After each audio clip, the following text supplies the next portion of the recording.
Shalom. Warta Lisan Minggu 28 Juli 2024. Selamat pagi Bapak Ibu, Saudara-saudari yang terkasih dalam Tuhan Yesus Kristus yang pada saat ini hadir bersekutu bersama-sama di GKI Seroja. Majelis Jemaat mengucapkan selamat beribadah kepada anggota jemaat dan simpatisan. Adapun pokok-pokok Warta Lisan adalah sebagai berikut. 1. Pelayanan firman Tuhan. Kebaktian umum pertama dan kebaktian umum kedua dilayani oleh Ibu Pendeta Indriyanti Chandra dengan basis pelayanan GKI Kosambi Baru. Sekolah Minggu pukul 9.30 dilayani oleh guru sekolah Minggu. Dan untuk Komisi Remaja pukul 16 dan Komisi Pemuda pukul 18 dilayani oleh Pendeta Widya Astuti dengan basis pelayanan GKI Kosambi Timur. Adapun Pendeta Michael Suryajaya melayani di kebaktian umum GKI Camar pukul 6.30 dan 17 WIB. 2. Informasi. A. Perjamuan Kudus. Diinformasikan kepada umat bahwa perjamuan kudus akan dilaksanakan pada hari Minggu tanggal 4 Agustus 2024 waktu pukul 7 dan 9.30 WIB dilayani oleh Pendeta Michael Suryajaya. Sensaromorum umat dilaksanakan pada Minggu 28 Juli 2024. Umat dapat mempersiapkan diri untuk mengikuti perayaan perjamuan kudus yang akan datang. Bagi umat yang sakit menahun dan memerlukan perjamuan kudus keliling, dapat mengisi formulir yang disediakan di meja penerima tamu. B. Pertukaran penatua. Dalam rangka pertukaran penatua, pada hari ini dalam kebaktian umum kedua, GKI Seroja menerima utusan penatua dari GKI Samanhudi atas diri Penatua Ivan Jonathan, bidang persekutuan jemaat, dan Penatua Setiadi Kun Hendrawan, bidang sarana penunjang. Terima kasih Pak sudah datang melayani GKI Seroja. Sedangkan Penatua Peter Chandra dan Penatua Retno Wibawanti melayani di GKI Sunda Kelapa dalam kebaktian pukul 7.30 WIB. C. Kebaktian Raya Kaum Muda. Untuk pemuda dan remaja Sinodal Jabar GKI Sinode Wilayah Jawa Barat mengadakan kebaktian Raya Kaum Muda untuk pemuda dan remaja.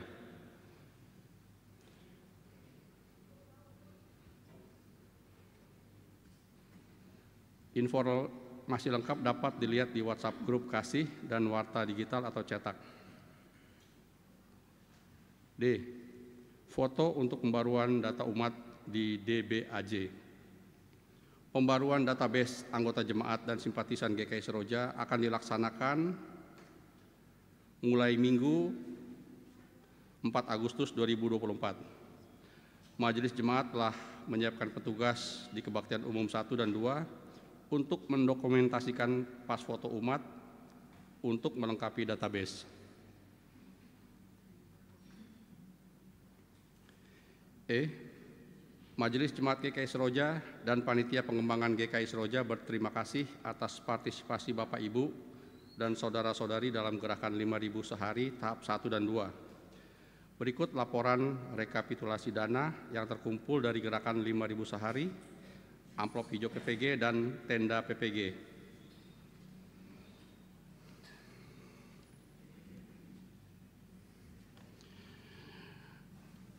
Tahap pertama dimulai 1 Agustus sampai dengan 31 Oktober berjumlah yang diterima 161 dengan total 81.541.643.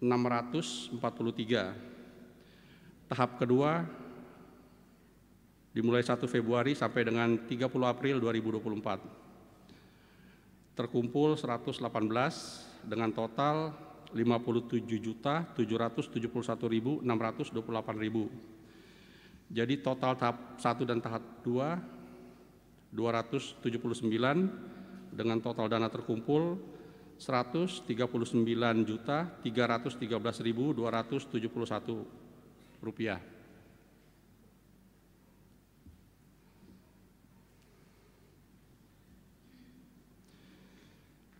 Rekapitulasi pengembangan GKI Seroja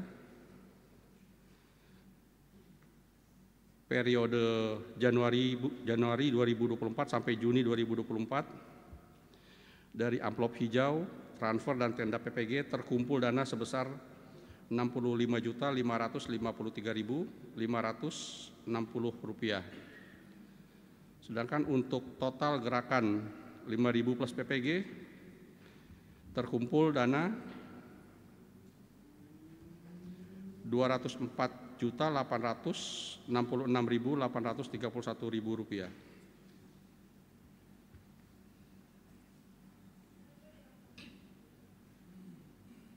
Pada kesempatan ini, kami kembali mohon kesediaan Bapak Ibu dan saudara-saudari untuk tetap mendukung gerakan 5.000 sehari tahap ketiga untuk periode 1 Agustus sampai 31 Oktober 2024. Adapun cara pengumpulan gerakan 5.000 sehari, 1. Celengan dapat diambil melalui Ibu Rita di tenda PPG mulai Minggu 21 Juli 2024. Kedua, transfer melalui rekening BCA atau Bank Mandiri atas nama GKI Seroja dengan mencantumkan angka 2 pada akhir nominal persembahan. Mari bersama-sama ikut dalam pengembangan GKI Seroja. Tuhan Yesus memberkati. F. Hari ulang tahun Tabita ke-56.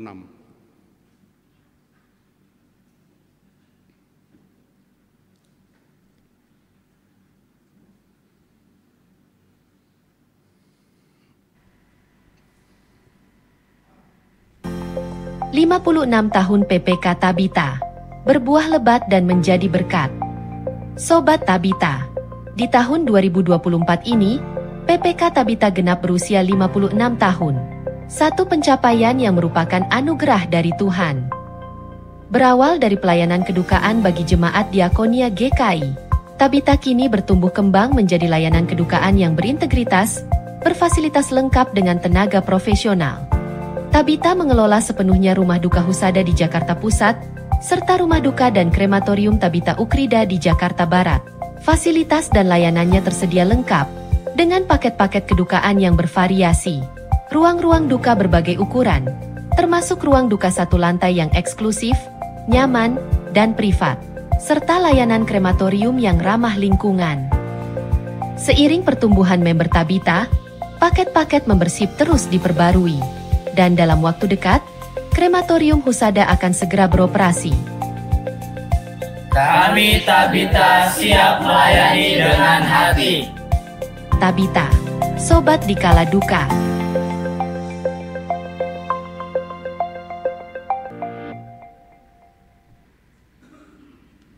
G. Bagi umat yang berulang tahun pernikahan kelipatan 5, 10, 15, dan seterusnya di bulan Juli, mohon bangkit berdiri untuk menerima souvenir dari majelis jemaat. Dan bagi jemaat yang berulang tahun di bulan Juli, dapat bangkit juga berdiri untuk bersama-sama menerima souvenir dari majelis jemaat. Bagi Bapak Ibu yang hadir di kebaktian umum kedua saat ini.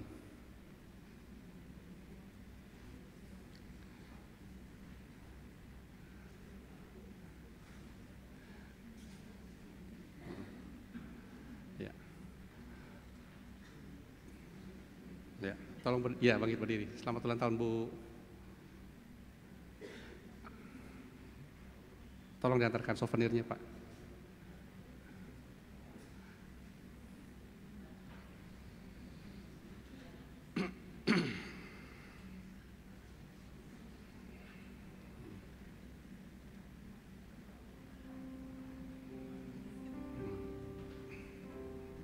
Bisa bangkit. Ya.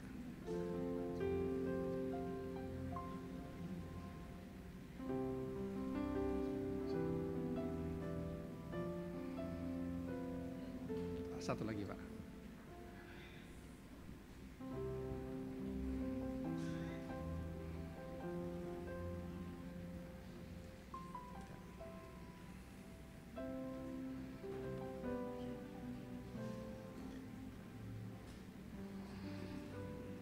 Demikian warta lisan hari ini.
Yehezkiel 20 ayat ke-20 menyatakan demikian.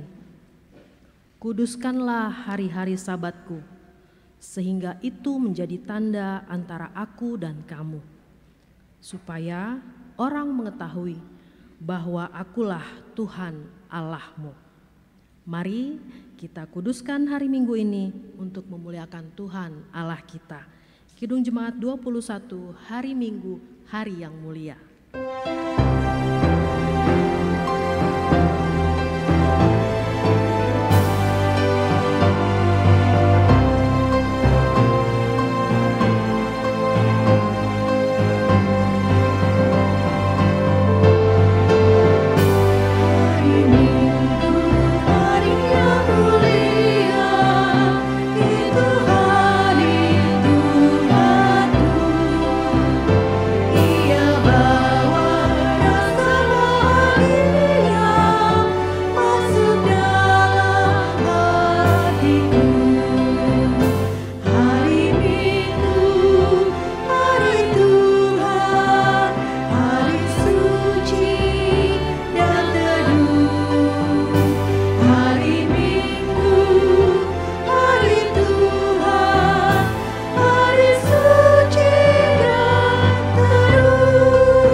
Kita akan mengawali ibadah kita pada saat ini dengan satu pengakuan bahwa pertolongan kita adalah di dalam nama Tuhan yang menjadikan langit dan bumi.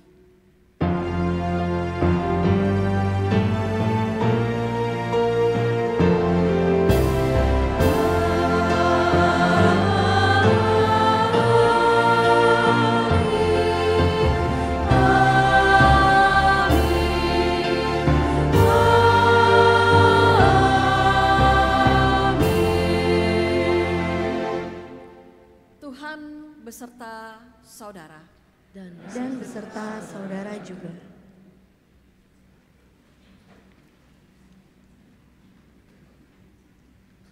Dunia yang semakin modern membuat orang-orang semakin memikirkan dirinya sendiri dan tak acuh pada orang lain. Rasa takut akan kekurangan menjadi sebab mengapa orang tega melakukan kecurangan dan melakukan korupsi. Kisah mukjizat Yesus memberi makan 5.000 orang memiliki unsur solidaritas yang tinggi. Rasa solidaritas itu menular dan akhirnya mampu menyelamatkan ribuan perut yang kosong. Bahkan mampu menyisakan 12 bakul untuk bisa dijadikan bekal selama perjalanan. Kisah mukjizat memberi makan 5.000 orang menjadi sebuah cara pandang baru untuk menyikapi dunia yang semakin dingin dan defisit kepedulian. Kidung Jemaat 706 masih adakah di dalam hati?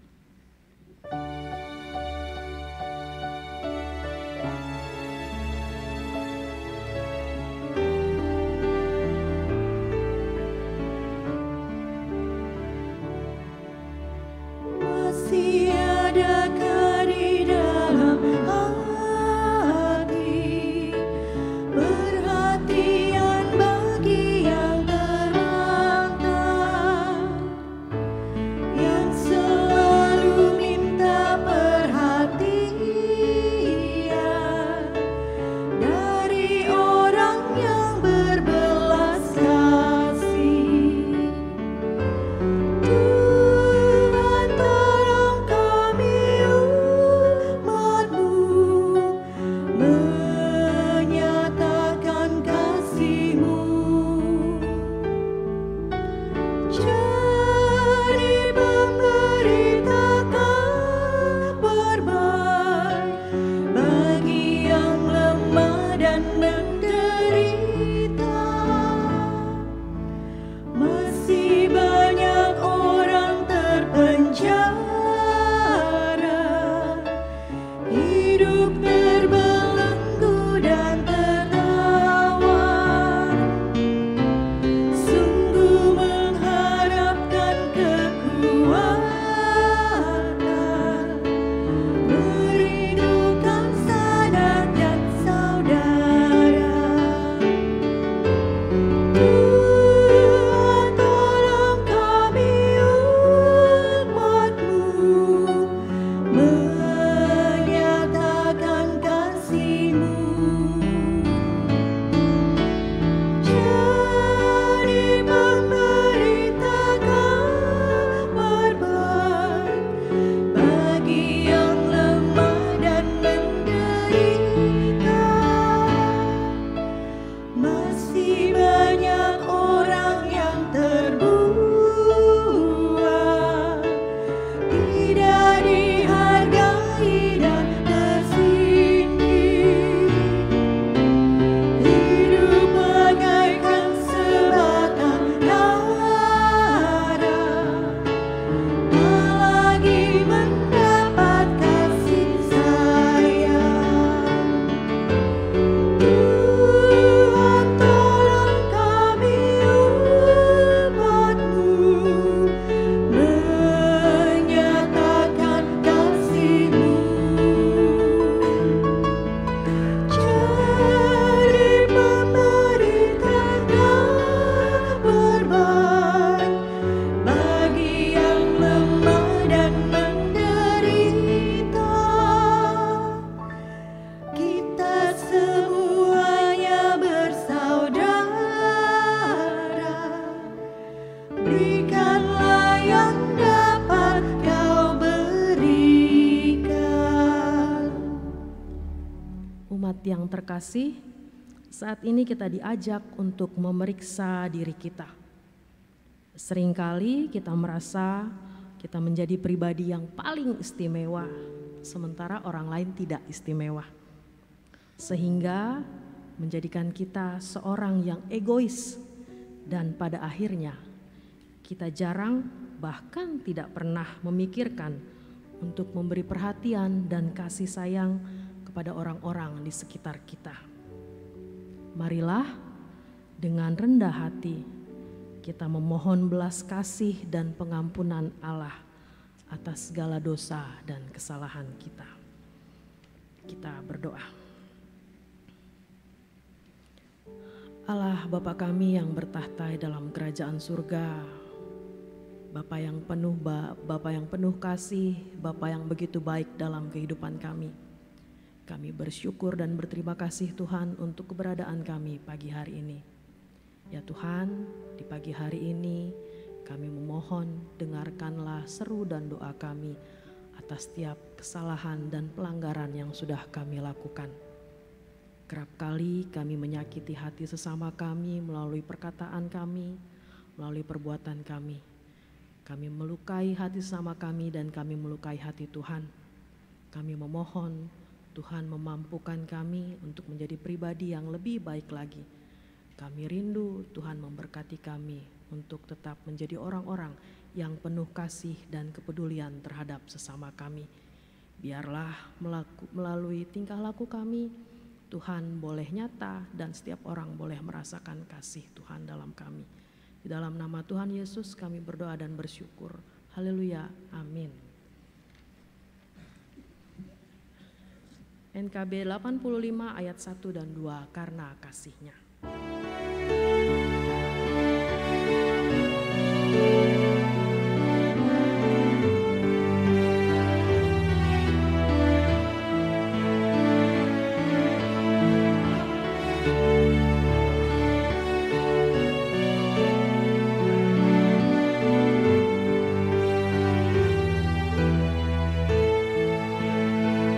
Mengapa Yesus turun dari surga, masuk dunia gelap penuh jalan, berdoa dan bergumul dalam taman, cawan pahit pun diterimanya. Mengapa Yesus menderita didera, dan mahkota duri pun dipakainya? Mengapa Yesus mati bagi saya? Kasih-Nya, ya karena kasih-Nya.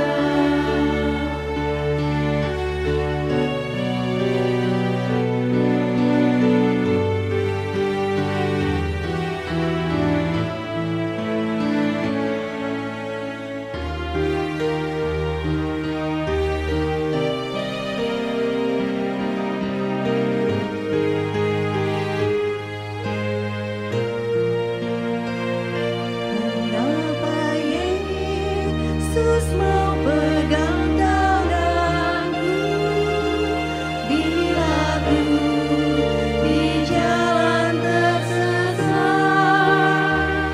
Mengapa Yesus beriku kekuatan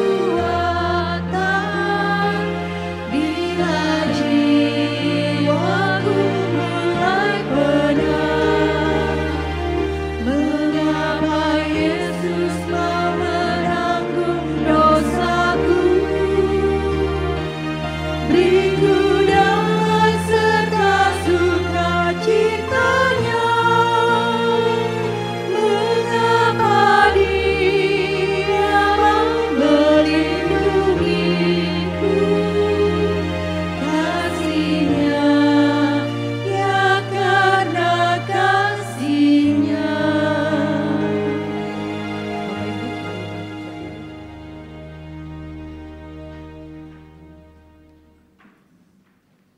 Berita anugerah disampaikan kepada kita melalui Yeremia pasal 31 ayat yang ke-34 yang menyatakan demikian.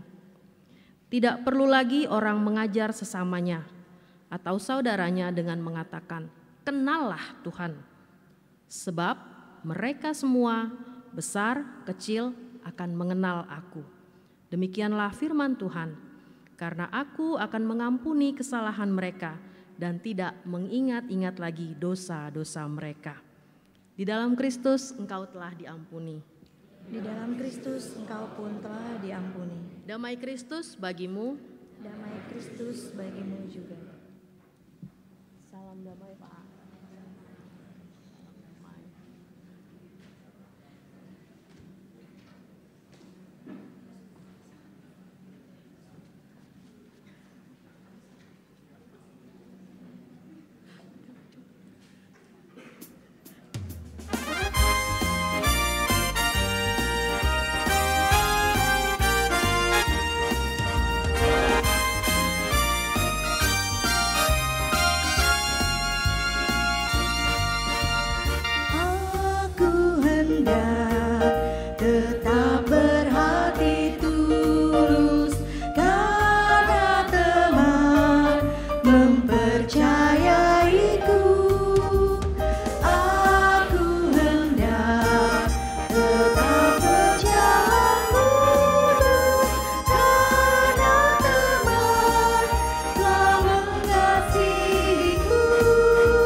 Kita akan masuk ke dalam pemberitaan firman pada saat ini. Namun sebelumnya marilah kita bersatu di dalam doa untuk kita meminta pimpinan daripada Roh Kudus. Marilah kita berdoa. Karena kasih sayang Tuhan, karena pemeliharaan Tuhan yang sempurna, pada hari ini kami sebagai umat-Mu boleh dan dapat berkumpul kembali di dalam kebaktian minggu. Dan biarlah melalui ibadah pada hari ini kami benar-benar boleh mengalami perjumpaan dengan Tuhan sendiri. Kami benar-benar dapat merasakan sapaan daripada Tuhan sendiri. Kami benar-benar nanti pulang dapat membawa berkat sorgawi yang akan memampukan kami hidup senangkan hati-Mu. Oleh karena itu ya Bapa Sorgawi, sebentar kami akan membuka Alkitab kami. Biarlah pada saat yang sama kami juga mau membuka hati dan pikiran kami untuk kami dengar-dengaran dengan Tuhan sendiri. Biarlah kiranya Engkau beri kepada kami hati seperti tanah yang subur ya Allah. Biarlah kiranya Engkau yang akan memampukan kami kembali, agar kami bukan hanya siap untuk membaca dan merenungkan firman-Mu, tetapi biarlah kiranya kami pun siap untuk menjadi pelaku firman. Oleh karena itu, Roh Kudus, Engkau yang ada dan yang hadir bersama dengan kami pada saat ini, bekerjalah di dalam diri kami masing-masing, bekerjalah melalui hamba-hambamu yang akan kau pakai pada hari ini. Berkati hambamu juga yang akan menyampaikan kebenaran firman-Mu. Biarlah kiranya Engkau tolong kami, agar kami tidak membiarkan si jahat merampas benih firman yang akan ditaburkan, yang akan kami dengarkan. Sekarang Tuhan, kami siap untuk duduk diam di bawah kaki Tuhan. Kami siap mendengar suara Tuhan, dan di dalam nama Tuhan Yesus, firman yang hidup, firman yang menghidupkan, kami berdoa. Amin.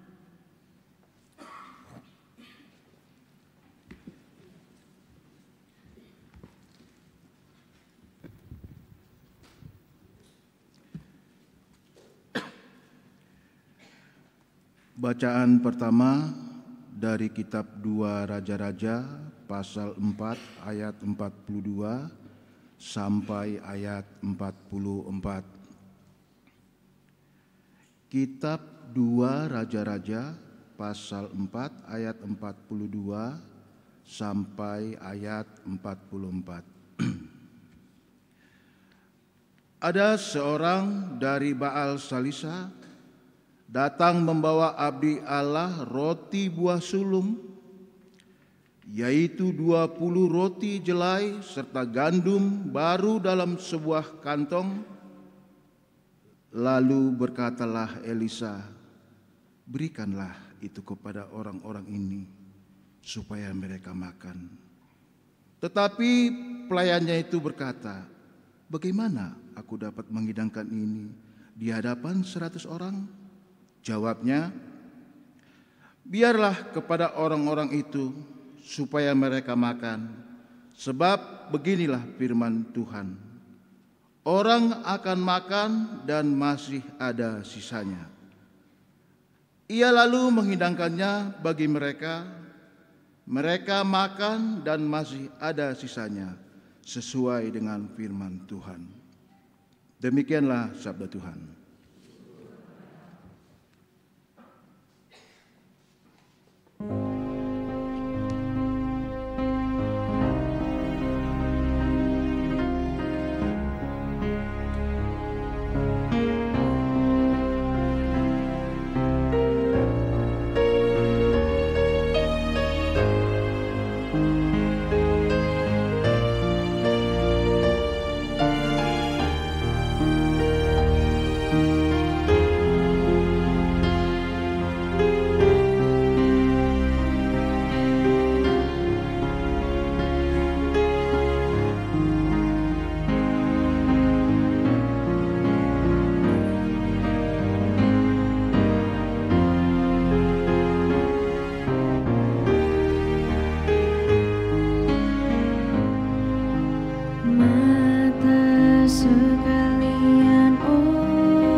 berseru kepadanya, pada tiap orang yang berseru padanya di dalam kesetiaan. Mata sekalian orang menantikan Engkau, dan Kau pun memberi mereka makanan pada waktunya. Engkau yang membuka tangan-Mu, yang berkenan mengenyangkan segala yang hidup.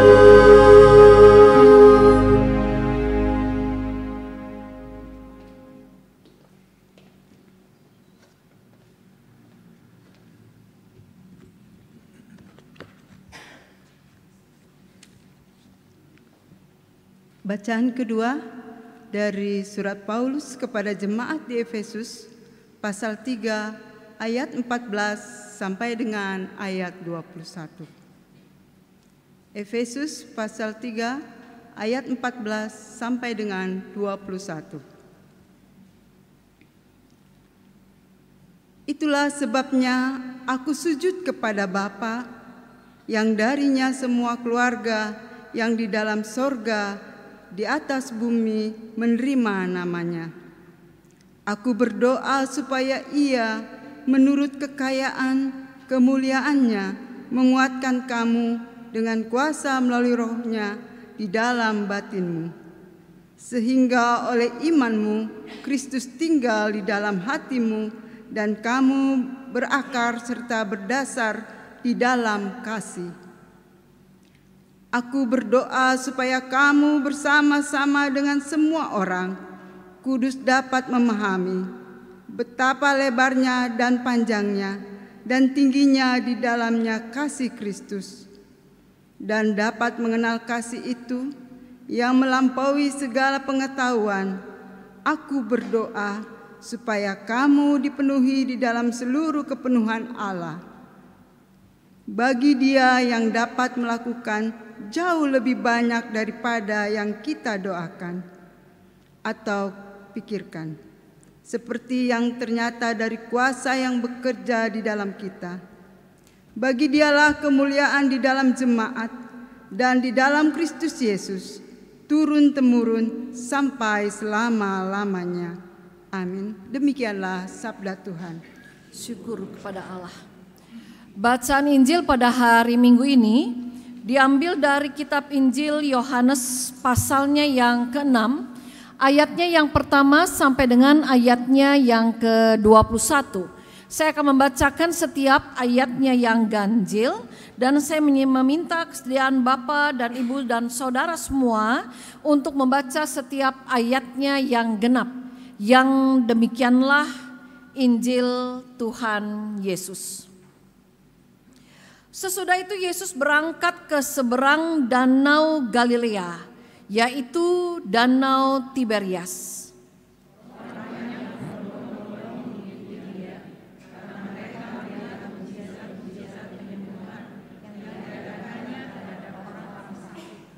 Lalu Yesus naik ke atas gunung dan duduk di situ dengan murid-muridnya.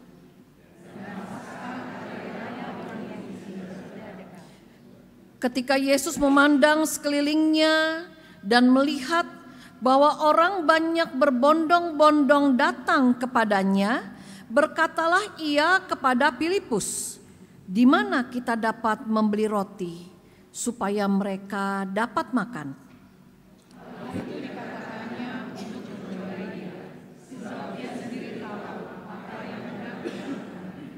Jawab Filipus kepadanya, "Roti seharga 200 dinar tidak akan cukup untuk mereka, sekalipun masing-masing mendapat sepotong kecil saja.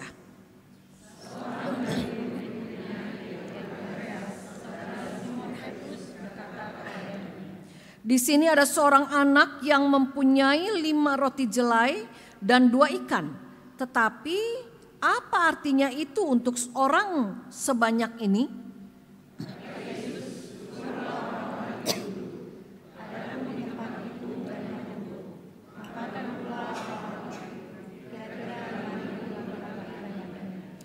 Lalu Yesus mengambil roti itu, mengucap syukur, dan membagi-bagikannya kepada mereka yang duduk di situ. Demikian juga dilakukannya dengan ikan-ikan itu, sebanyak yang mereka kehendaki.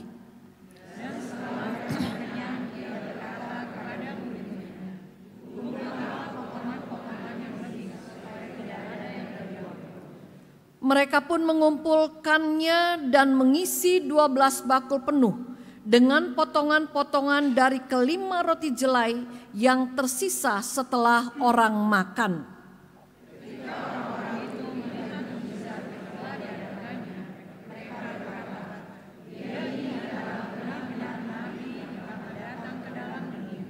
Karena Yesus tahu bahwa mereka hendak datang dan hendak membawa dia dengan paksa untuk menjadikan dia raja, ia menyingkir lagi ke gunung seorang diri.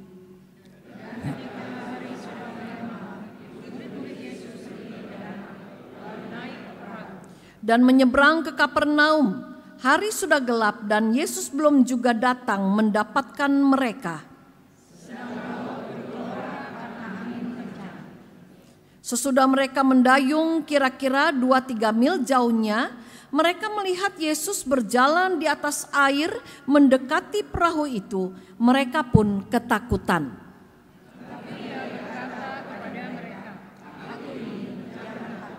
Lalu mereka mau menaikkan dia ke dalam perahu.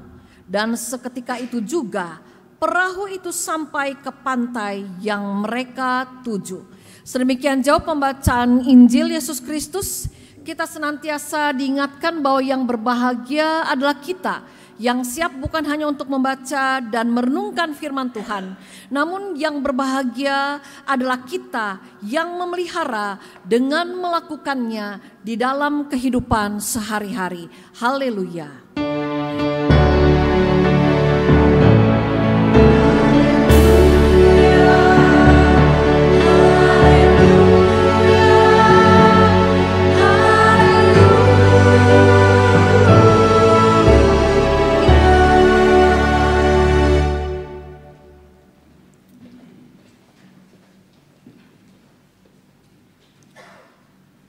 Alexander Agung, seorang pemimpin Makedonia, suatu kali dia bersama dengan pasukannya yang besar melakukan ekspedisi ke India.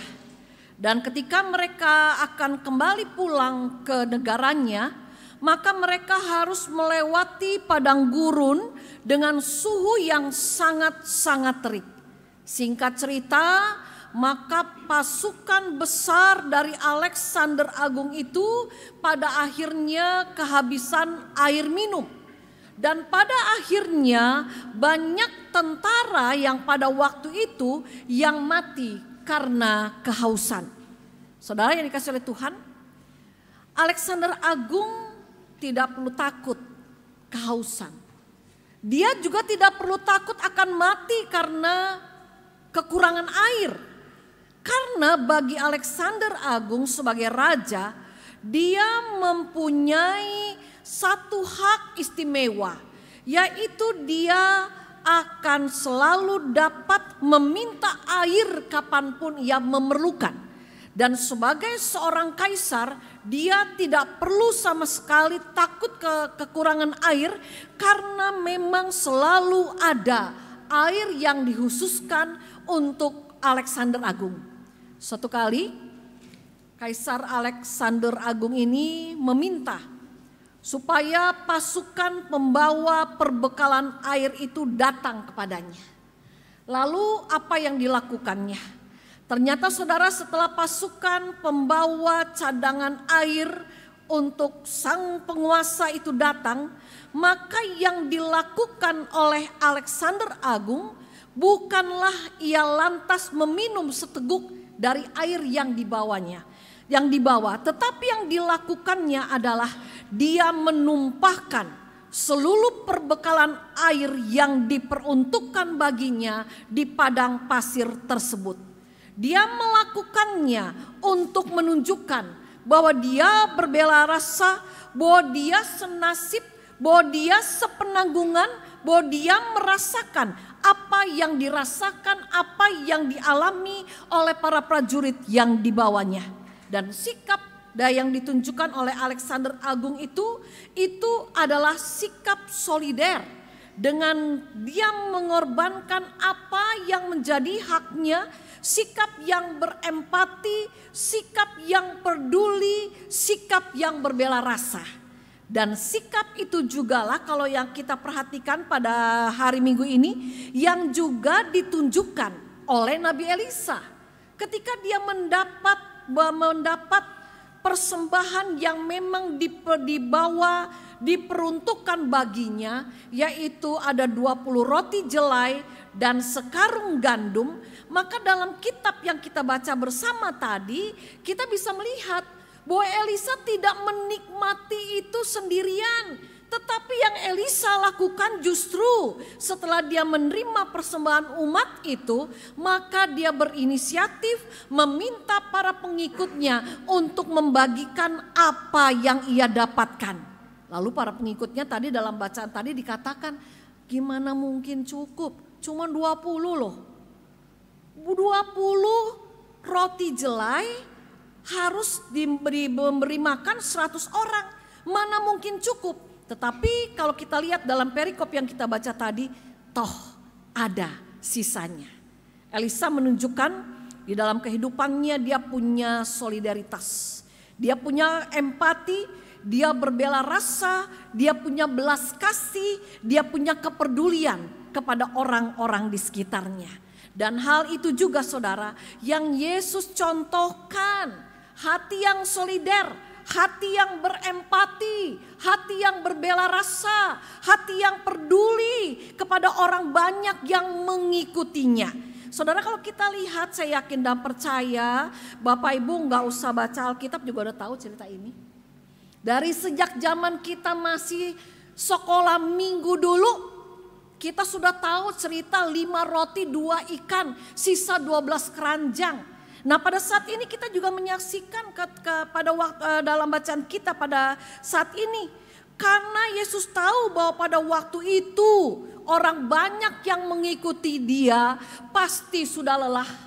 Hari sudah mau malam, pasti mereka lapar. Maka dikatakan dalam bacaan kita pada saat ini, Yesus meminta para muridnya menyediakan makan untuk orang-orang yang mengikutinya.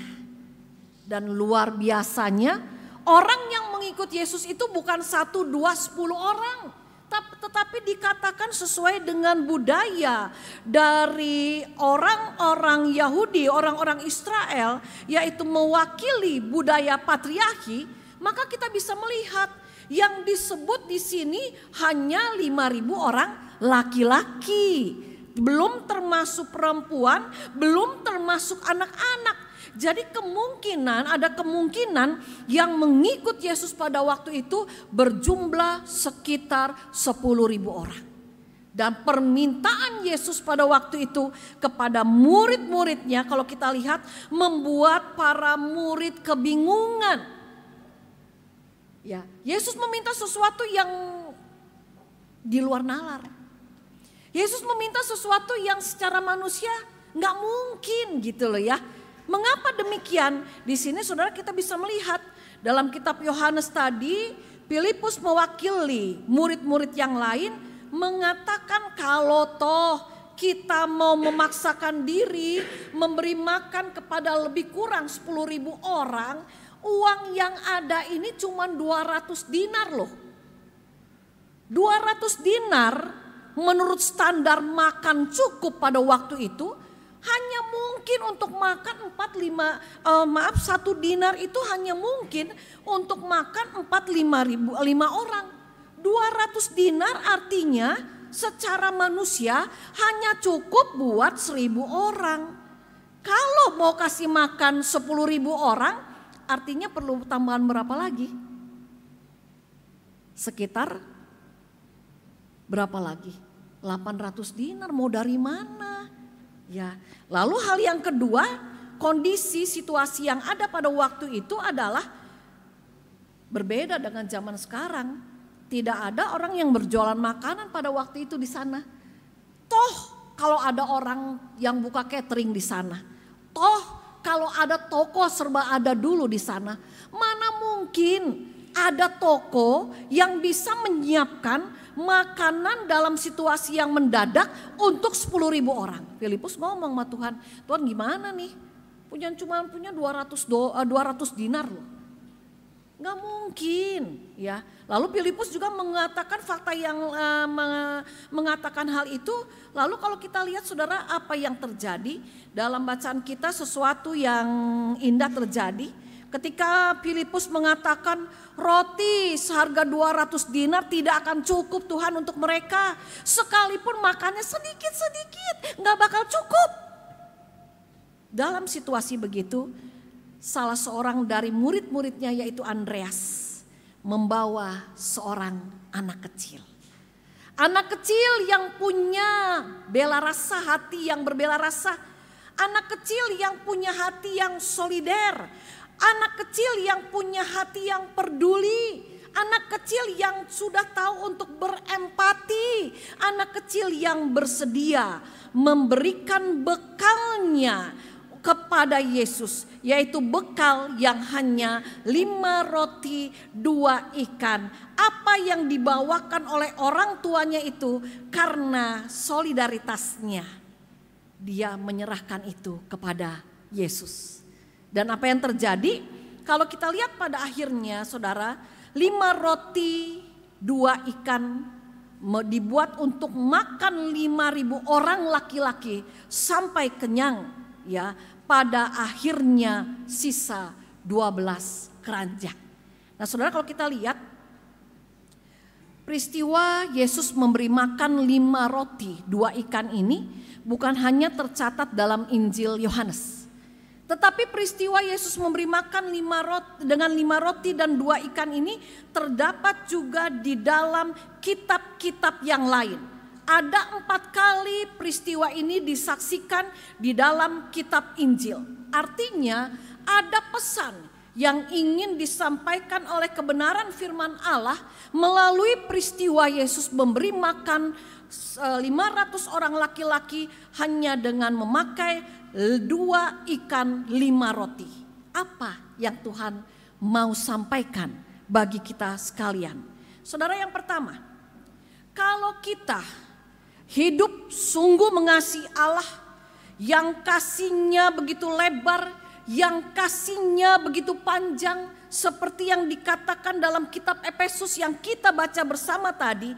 Kalau kita benar-benar hidup mengasihi Allah, maka kita akan memiliki hati yang mau berbagi. Ketika kita sungguh-sungguh mengasihi Tuhan, maka kita akan mempunyai hati yang mau peduli kepada orang lain, yang mau bersikap solider kepada orang lain, yang mau berempati, yang mau di dalam kehidupan ini berbela rasa kepada orang lain. Saudara, kalau kita lihat, kenapa Elisa mau memberi makan 100 orang?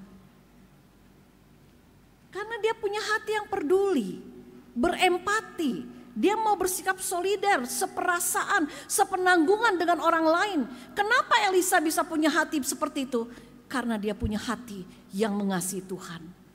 Kenapa Yesus mau peduli kepada orang banyak yang mengikuti dia, yang meminta dia untuk segera menjadi raja? Kenapa Yesus mau peduli kepada mereka? Karena Yesus punya hati yang sungguh mengasihi Bapaknya. Sehingga dia punya hati yang mau berempati, yang mau peduli, yang mau sepenanggung seperasaan kepada orang-orang yang mengikutnya. Saudara, dikasih oleh Tuhan, itulah yang Tuhan mau dalam kehidupan kita. ketika kita sungguh mengasihi Allah, orang yang mengasihi Allah tidak akan hidup di dalam keegoisan. Orang yang mengasihi Allah tidak akan menjadi orang yang kikir. Bapak Ibu punya 2 tangan. Saya jujur punya masalah dengan tangan kanan ini. Ya, jadi ketika saya dulu masih di Mangga Besar, mungkin 15-20 tahun yang lalu, saya sampai harus datang ke dokter spesialis. Karena ada masalah ketika tangan saya ini kambuh, entah kenapa ya, sampai begitu luar biasa sakit sekali. Jadi saya datang ke rumah sakit Husada, datang ke dokter yang kenal dan sebagainya, tidak ada perbaikan sampai pada akhirnya saya menemukan satu dokter ya yang saya tidak tahu dia masih ada atau tidak sekarang. Lalu dokter itu saya bertanya, kenapa ini dok tangan saya kok seperti ini? Kadang-kadang tidak bisa ditutup, sakit luar biasa. Sampai suatu saat di momen tertentu saya sampai bilang sama Tuhan, Tuhan saya tahu betapa Engkau begitu merasakan nyeri yang luar biasa ketika paku menusuk tanganmu. Tapi Tuhan, saya udah gak kuat menahan rasa nyeri di tangan saya.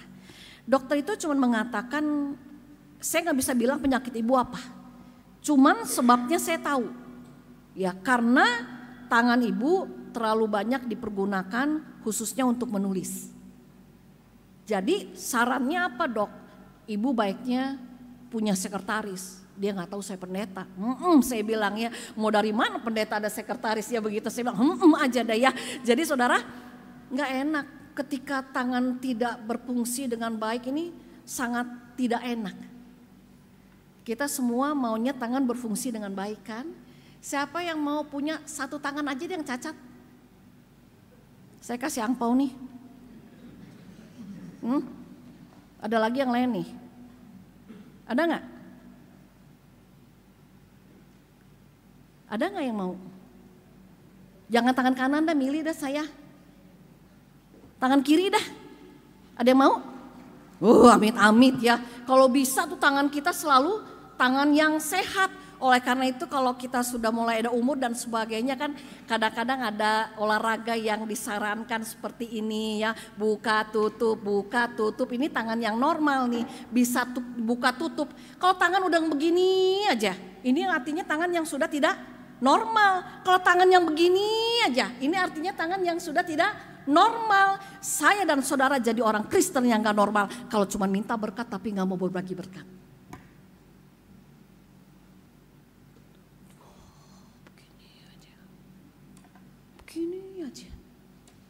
Gini aja capek lu lama-lama begini nih.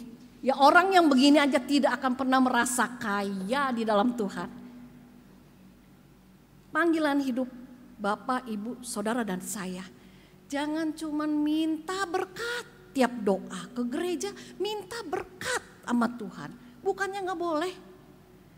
Tapi ketika kita sudah diberkati, marilah kita juga menjadi berkat bagi orang lain. Oleh karena itu Allah punya makna teologis ini. Kenapa tangan bisa dibolak-balik? Supaya kita bukan hanya menadah, tapi marilah kita bersikap solider, mau peduli, mau berbela rasa, ya, mau kita berempati kepada orang lain, dan untuk itulah Tuhan memberkati kita. Jadi Bapak dan Ibu yang dikasih oleh Tuhan, kalau kita lihat di dalam kehidupan kita, misalnya ada air yang menggenang, dia tidak mengalir kemana-mana. Apa akibatnya? Air itu akan bau. Begitu juga kalau dalam kehidupan Bapak, Ibu, saya dan saudara, kalau kita dalam kehidupan ini tidak mau menunjukkan belas kasih kita, kepedulian kita, bela rasa kita, empati kita, solidaritas kita kepada orang lain, maka kita pun akan menyimpan, akan menghasilkan bau yang tidak sedap. Jadi bahan ejekan, namanya orang Kristen. Tapi iuran RT saja susah bener nagihnya. Katanya orang Kristen, tetapi tetangga susah ya diam saja. Katanya orang Kristen belanja sayur nawarnya nggak kira-kira. Ya katanya orang Kristen, tapi nyapa saja tidak mau, senyum saja tidak mau. Katanya orang Kristen ada kerja bakti tidak ikut, alasannya gereja melulu sampai kalah tuh pendeta. Ya, katanya orang Kristen, katanya orang Kristen. Mengapa demikian? Karena kadang-kadang kita tidak berbela rasa, tidak berempati, tidak peduli kepada banyak orang di sekitar kita. Lalu yang kedua, saudara, Allah meminta kita memiliki hati yang mau berempati, yang mau peduli, yang mau berbela rasa pada orang lain. Bukan dengan apa yang tidak kita miliki. Tuhan tidak menuntut dari kita dengan apa yang tidak kita miliki. Tetapi Tuhan mau kita menunjukkan solidaritas kita dengan apa yang ada pada kita. Seperti yang dilakukan si anak kecil tadi. Tuhan tidak meminta yang tidak dimiliki oleh anak kecil itu. Dan yang anak kecil bawa itu adalah apa yang dia miliki. Pada saat ini misalnya, kalau saya tanya, ya, silahkan dijawab dalam hati. Siapa yang tidak punya villa? Siapa yang tidak punya rumah? Siapa yang tidak punya tabungan? Siapa yang tidak punya deposito? Siapa yang pada saat ini tidak punya pekerjaan? Siapa yang tidak punya pacar? Siapa yang tidak punya pasangan hidup? Dan lain sebagainya. Pasti dari sekian banyak pertanyaan ada yang menjawab saya.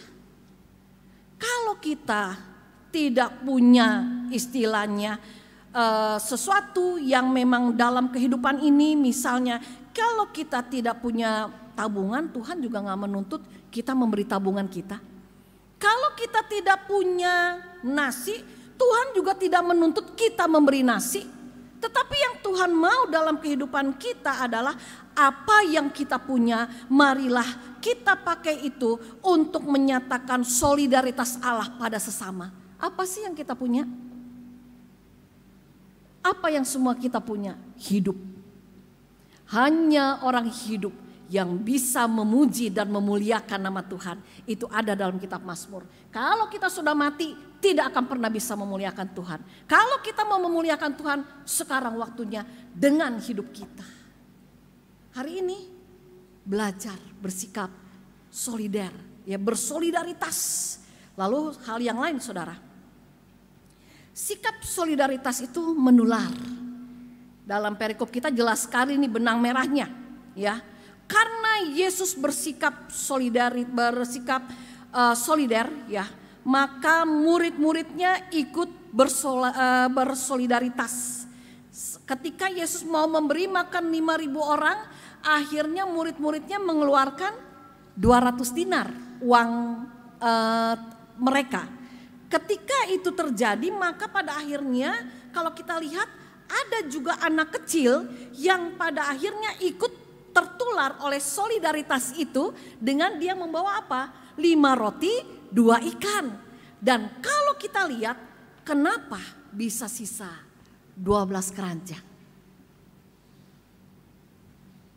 Kalau menurut saya karena orang banyak tertular oleh solidaritas Yesus. Saya bisa bayangin nih, ya di sini enggak.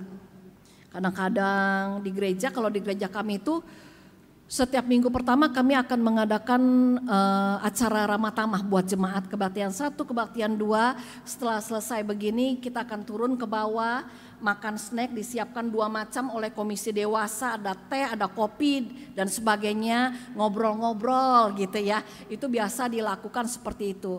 Nah, kalau kita lihat kadang-kadang di gereja-gereja itu, tapi di sini tidak begitu ya. Kalau mama, maaf dan mama ya, saya juga mama juga. Kadang-kadang tuh kita cinta bener nih sama kantong kresek, sama kantong plastik. Nggak apa-apa, di kantong di tas tangan saya juga saya ada tas belanja sekarang. Karena kan kemana-mana kan nggak boleh sekarang kan beli terus. Buat apa beli tas belanja terus? Saya punya tas belanja lipat yang memang selalu saya bawa-bawa ya kalau ada perlu urgent. Kadang-kadang tuh ada mama yang terlalu aktif. Di sini enggak. Ya. Jadi kadang-kadang acara gereja baru mau mulai nih, di sini nggak ada apa, puji Tuhan di sini nggak ada ya. Jadi kadang-kadang acara kebersamaan baru mulai, yang lain masih banyak yang belum makan, itu si encim udah ngeluarin dah kresek dah, buat mantu, buat cucu, buat Pak RT, buat Pak RW dia masukin. Bapak Ibu, kita bayangkan nih, kalau itu berapa ratus mungkin berapa ribu emak-emak tuh yang makan bersama dengan Yesus, waktu itu masing-masing membawa bekal kreseknya, ya, atau bekal kantong plastiknya, kemungkinan besar tidak akan sisa 12 keranjang. Kenapa sisa 12 keranjang? Si emak-emak bersolidaritas, ya, di mereka tidak mengeluarkan kantong kresek, mereka tidak mengeluarkan plastik karena tertular solidaritas. Oh, berarti sekarang kalau di gereja kalau ada makanan sisa lebih baik dipulang, begitu Bu Pendeta? Bukan begitu. Ya kalau di tempat kami juga setiap acara begitu kan pasti sepasangnya itu berarti mungkin 500 piece atau berapa gitu ya. Kalau sisa bagaimana? Ya sisa ya dibagikan saja. Ada satpam yang dekat gereja, ada anak-anak yang masih mau rapat dan sebagainya. Kalau sudah selesai acaranya masih bersisa, silahkanlah keluar itu perkresekan ya, perplastikan. Tapi kalau belum, mbok yao solider, orang di belakang belum pada makan, banyak yang belum ngambil ya. Tapi saya mau beli sendiri. Ya, jadi kenapa ini bisa sisa 12 keranjang? Ada solidaritas yang menular, Yesus bersolidaritas, murid-muridnya bersolidaritas, lalu juga si anak kecil bersolidaritas, lalu juga ibu-ibu juga mungkin bapak-bapaknya nyuel, jangan keluarin kresek lu gitu ya, supaya cukup buat orang lain. Nah Bapak Ibu, saya rasanya sih memang terakhir kesini nih belum ada lahan parkir ya. Jadi tadi pagi datang, aduh ikut seneng juga, puji Tuhan. Akhirnya GKI Seroja sudah punya lahan parkir ya. Saya selama ini masih terus berkontak dengan Pendeta Rinto, cukup ini ya, dengan Pendeta Setiawati kami cukup sering intens juga berkontak ya. Kaget juga tapi ikut senang. Udah lama gak kesini ada tambahan loh ya, udah punya lahan parkir, bagus lagi lahan parkirnya gitu ya. Nah tapi kalau kita berbicara tentang lahan parkir, kita sama-sama tahulah. Bapak Ibu yang ada di sini juga sama-sama tahulah. Jadi tolong, walaupun saya bukan pendeta di sini, kami pun sedang mau renovasi setelah dapat izin.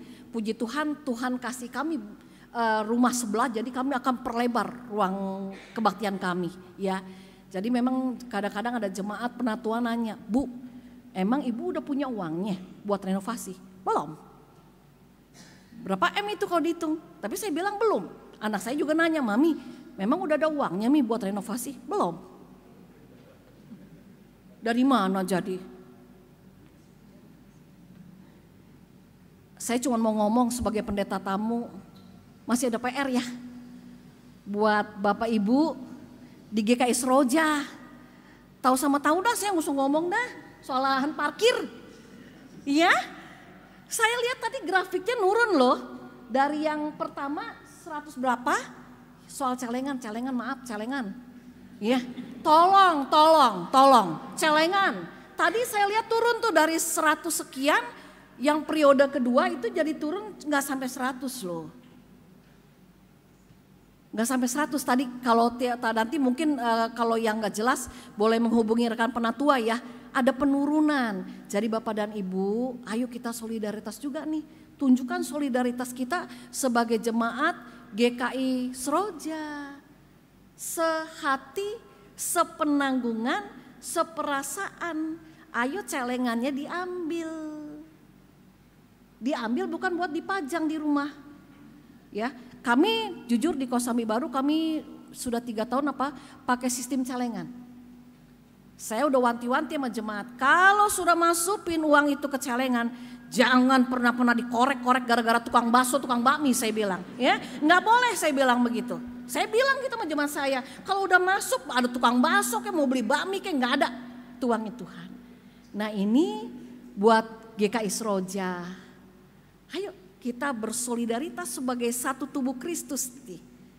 Masih ada PR, bukannya hanya penatua, tanggung jawab penatua lah, mau-maunya penatua, ya atau mau-maunya panitia lah, itu bukan mau-maunya, kita satu tubuh loh. Jadi semoga nanti periode ketiga nanti saya akan kontak Pendeta Michael, gimana Pak Michael, celengannya bertambah apa berkurang lagi nih gitu ya, saya akan kontak ke rekan saya. Ayo kita bersolidaritas, celengan yang diambil sehari berapa? 5.000. Sekarang bakmi di sini berapa? Bakmi berapa harga di sini bakmi Pak yang enak? Masih dapat 15.000. Oke lah, nggak sekali-kali nggak makan bakmi 15.000, 5.000. Supaya apa? Satu-satu PR kita sebagai gereja dapat kita selesaikan bersama. Saya yakin Tuhan ini yang memulai siapa sih? Pemberian makan 5 roti 2 ikan jadi 12 keranjang. Yang mulai siapa? Tuhan Yesus. Pembangunan kita bisa punya lahan parkir itu siapa yang mulai? Saya mengamini Tuhan Yesus. Tetapi jangan kita bilang Tuhan punya mau, Tuhan beresin aja sendiri. Enggak bisa begitu. Tuhan juga perlu campur tangan kita seperti juga saat ini.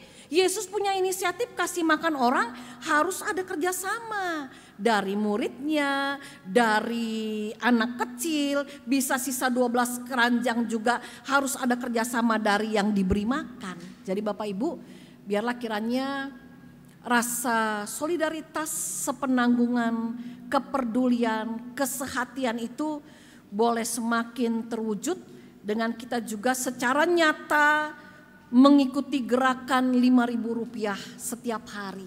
Biarlah kiranya di dalam kehidupan kita semua, kita juga mau semakin menjadi seperti anak kecil, seperti yang ada dalam kitab Yohanes, yaitu kita mau memberi diri kita untuk dipakai oleh Tuhan dengan apapun yang kita punya, dan semuanya itu seperti kitab Mazmur katakan, mari kita kembalikan untuk kemuliaan Tuhan. Amin.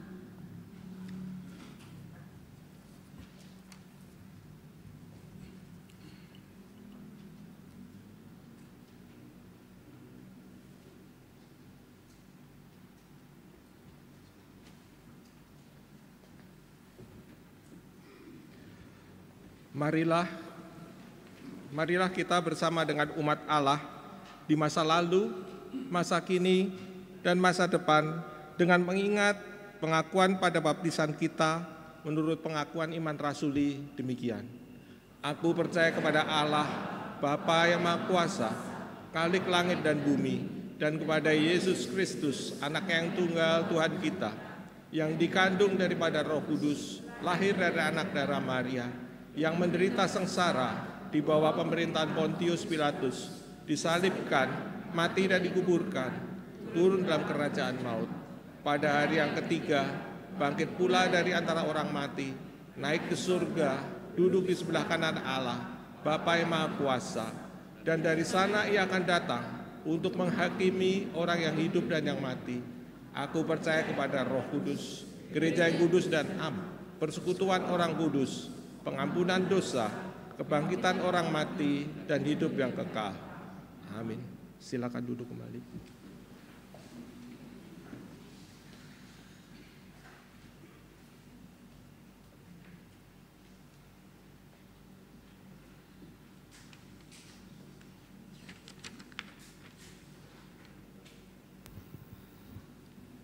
Umat yang terkasih dalam Tuhan Yesus, pada hari Minggu 4 Agustus 2024, kita akan merayakan perjamuan kudus tengah tahun. Untuk menyambut dan ikut serta dalam perayaan itu, marilah kita mempersiapkan diri bersama-sama. Pada perjamuan malam terakhir, Kristus menghendaki kita merayakan perjamuan kudus untuk mengenangnya. Mengenang Kristus berarti mengalami kehadirannya, seperti murid-muridnya dahulu mengalami kehadirannya bersama mereka. Mengenang Kristus juga berarti menyadari secara pribadi seluruh kehidupan Kristus yang diberikannya bagi keselamatan dunia sejak ia lahir, melayani, menderita, sengsara, mati, dibangkitkan dan dimuliakan di surga. Marilah kita merenungkan. Apakah saudara benar-benar rindu untuk berjumpa secara pribadi dengan Kristus? Untuk mengalami kasih, kuasa, dan kebenarannya yang membarui hidup saudara? Apakah saudara menghayati bahwa seluruh kehidupan dan karya Kristus, yaitu kelahirannya, pelayanannya, penderitaannya, kematiannya, kebangkitannya, kenaikannya ke surga, sampai dengan kedatangannya kembali, terkait erat dengan kehidupan saudara?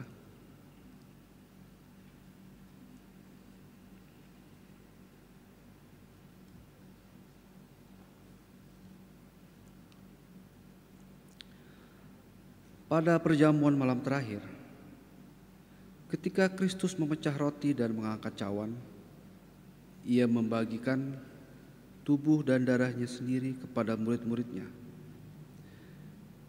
Menerima tubuh dan darahnya berarti dipersatukan dengan Kristus, sehingga ia menjadi kepala dan kita tubuhnya.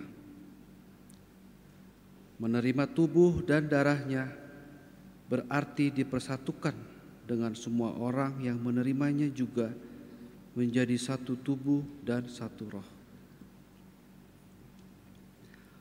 Marilah kita merenungkan. Apakah saudara menghayati bahwa Kristus adalah kepala seluruh kehidupan saudara? Dalam hidup berjemaat dan bermasyarakat, dalam keluarga dan pekerjaan saudara.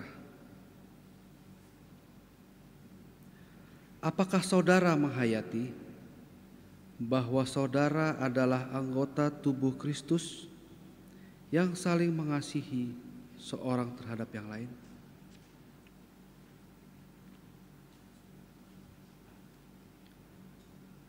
Ketika kita bersatu dengan Kristus, roti hidup yang dipecah-pecahkan bagi dunia ini, kita pun dipersatukan dalam kematian dan kebangkitan Kristus. Dipersatukan dengan Kristus berarti diutus untuk mengosongkan dan menyangkal diri, memikul salib dan mengikut Yesus. Dipersatukan dengan Kristus berarti diutus untuk memberi hidup kita demi keselamatan dunia. Marilah kita merenungkan. Apakah dalam persekutuan dengan Kristus, saudara mau berkorban menjadi berkat bagi sesama saudara? Apakah saudara menyadari bahwa sebagai anggota tubuh Kristus di tengah dunia, saudara menjadi mata dan telinga bagi Kristus yang melihat dan mendengarkan, serta peduli terhadap kebutuhan dan masalah sesama saudara? Sudahkah saudara menjadi mulut bagi Kristus yang menyuarakan kebenaran dan keadilan dalam lingkungan saudara? Sudahkah saudara menjadi tangan bagi Kristus yang berkarya memperjuangkan damai sejahtera di muka bumi?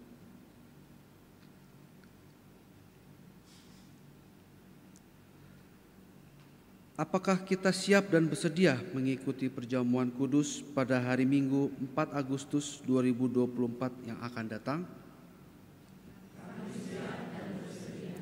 Kiranya Roh Kudus menolong kita semua dalam mempersiapkan diri dan untuk merayakan perjamuan kudus tengah tahun pada hari Minggu 4 Agustus 2024 mendatang. Tuhan Yesus memberkati.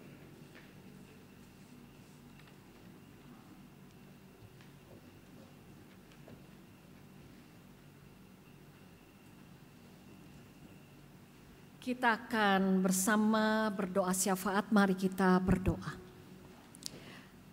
Terima kasih firman Tuhan sudah menegur kami, mengingatkan kami, meneguhkan kami. Kami mau belajar Tuhan, tambah hari, tambah taat pada Tuhan.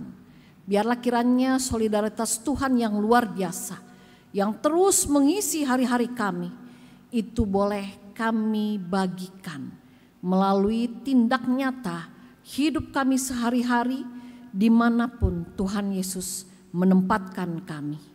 Ya Tuhan, pemilik hidup kami juga ingin menyerahkan kehidupan kami selanjutnya, kehidupan rumah tangga, kehidupan keluarga kami, dengan pergumulan kami masing-masing pada saat ini ke dalam campur tangan Tuhan sendiri. Biarlah kiranya apapun yang harus kami alami, harus kami jalani, dalam kami menjalani hidup ini, kami mau menjalaninya hanya bersama dengan Tuhan sendiri. Kami berterima kasih kalau minggu mendatang juga kami akan bersama-sama mengikuti sakramen perjamuan kudus.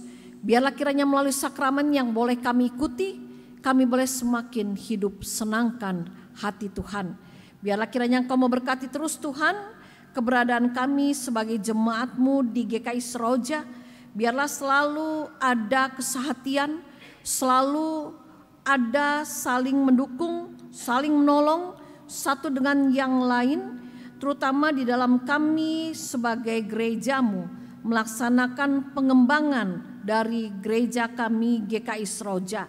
Biarlah kiranya Tuhan Yesus yang berkati supaya kami boleh menunjukkan kepedulian, solidaritas kami terhadap gereja kami, dalam kami hidup bergereja, baik melalui pondok janji iman, baik melalui kami mengikuti program pinjaman kasih maupun juga gerakan 5.000 sehari. Biarlah kiranya Engkau juga ya Bapa Sorgawi yang akan ikut campur dalam proses pencairan dana hibah rumah ibadah tahun 2024 dari pemerintah Provinsi DKI yang sampai saat ini sedang dalam proses. Biarlah kiranya Engkau sendiri yang ada di dalamnya. Ya Bapak Sorgawi, pada saat ini juga kami ingin berdoa untuk pendeta kami, untuk penatua kami, untuk para aktivis kami. Beri kepada mereka hikmat apapun yang diperlukan di dalam mereka melayani Tuhan. Bapak Sorgawi, pada saat ini juga kami ingin berdoa untuk anggota jemaat kami yang sedang sakit, yang sedang dalam masa pemulihan. Untuk Ibu Yulia Trimaryanti Tampu Bolon, untuk Ibu Saur Marisi Boru Nababan, untuk Ibu Rosdiana Marsaulina Siagian, untuk Bapak Sugiatmo Raharjo, Bapak Yubelnin Marolop Pardamean Siagian. Kau yang lebih mengerti akan kondisi mereka Tuhan, biarlah dalam kelemahan tubuh, dalam masa pemulihan pada saat ini, mereka tetap punya iman, harap dan juga kasih yang kuat hanya kepada Tuhan Yesus sendiri. Dan pada saat ini kami juga ingin berdoa bagi keluarga almarhum Bapak Somontul Pasaribu.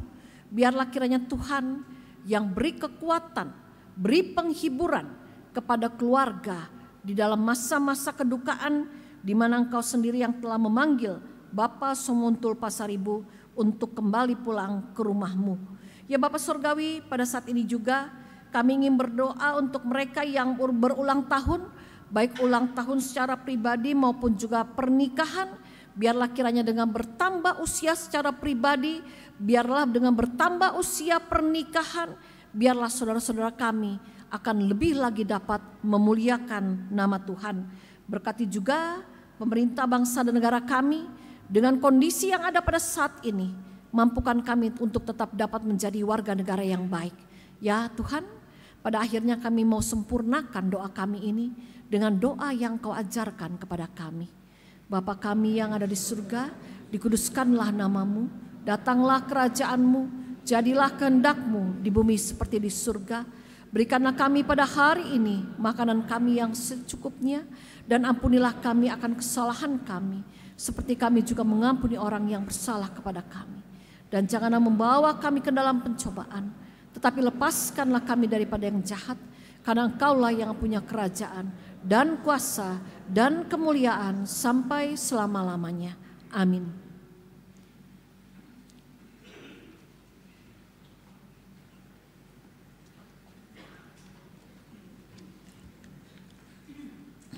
Umat yang diberkati Tuhan, persembahan hari ini dapat diberikan dengan cara memindai kode QRIS yang ada di bangku atau di layar, juga melalui transfer ke rekening GKI Seroja, atau melalui kantong persembahan yang akan diedarkan oleh penatua. Hanya karena penebusan yang Kristus lakukan di kayu salib, kita layak menerima dan hidup dalam anugerah-Nya. Maka marilah kita membawa persembahan syukur kepada Tuhan. Dengarkanlah firman Tuhan dari Mazmur 5 ayat 8, demikian. Tetapi aku, berkat kasih setiamu yang besar, aku masuk ke dalam rumahmu, sujud menyembah ke arah bait-Mu yang kudus, dengan takut akan Engkau. Sambil kantong persembahan diedarkan, marilah kita nyanyikan nyanyian dari KJ 363, Bagi Yesus Kuserahkan.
Kita berdoa. Tuhan Bapa Surgawi, dengan kerendahan hati kami membawa persembahan ini sebagai bentuk ucapan syukur atas segala berkat yang Kau curahkan dalam hidup kami. Terimalah persembahan ini dan pakailah persembahan ini menjadi alat-Mu untuk kemuliaan nama-Mu dan menjadi berkat bagi jemaat-Mu. Terpujilah nama-Mu ya Bapa, hanya di dalam nama Tuhan Yesus Kristus kami berdoa dan bersyukur. Amin.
Oleh Tuhan dan yang mengasihi Tuhan, pada saat ini arahkanlah hatimu kepada Tuhan. Kami mengarahkan hati kami kepada Tuhan. Jadilah saksi Kristus. Syukur kepada Allah. Terpujilah Tuhan. Kini dan selamanya. Dan terimalah berkat Tuhan. Tuhan memberkati engkau dan melindungi engkau. Tuhan menyinari engkau dengan wajah-Nya dan memberi engkau kasih karunia. Tuhan menghadapkan wajah-Nya kepadamu dan memberi engkau damai sejahtera dari sekarang sampai selama-lamanya. Amin. Haleluya,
ibadah Minggu 28 Juli 2024 sudah selesai.